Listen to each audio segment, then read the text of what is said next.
வணக்கம். செவ்வாய் தோஷம் போக்கும் வழிபாடு. திருமணத்திற்கு ஜாதக பொருத்தம் பார்க்கின்ற போது அது செவ்வாய் ஜாதகமா என்று சிலர் பார்ப்பர். பெண்ணிற்கு செவ்வாய் தோஷ ஜாதகம் என்றால் மாப்பிள்ளைக்கும் அதே போல் இருக்க வேண்டும்.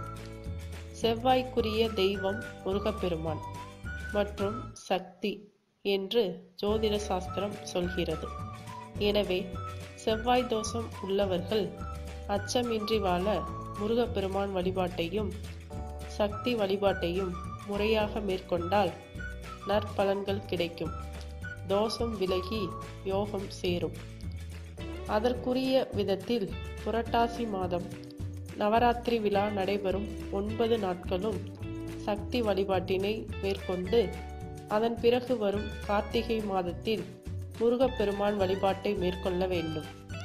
இடையில் வரும் ஐப்பசியில் கந்த சஷ்டி விழாவினையும் கண்டு மகிழ்ந்து விரதமிருந்து முருகப்பெருமானை வழிபட்டு வர வேண்டும். கார்த்திகை மாதம் திருக்கார்த்திகை திருவிழாவும் வரும். அந்த நாளிலும் தீபமேற்றி முருகப்பெருமானை வழிபட வேண்டும். இப்படி முப்பெரும் வழிபாட்டை மேற்கொண்டால் அற்புத வாழ்வமையும். மேலும் விவரங்களுக்கு சேனலை சப்ஸ்கிரைப் செய்வோம். நன்றி.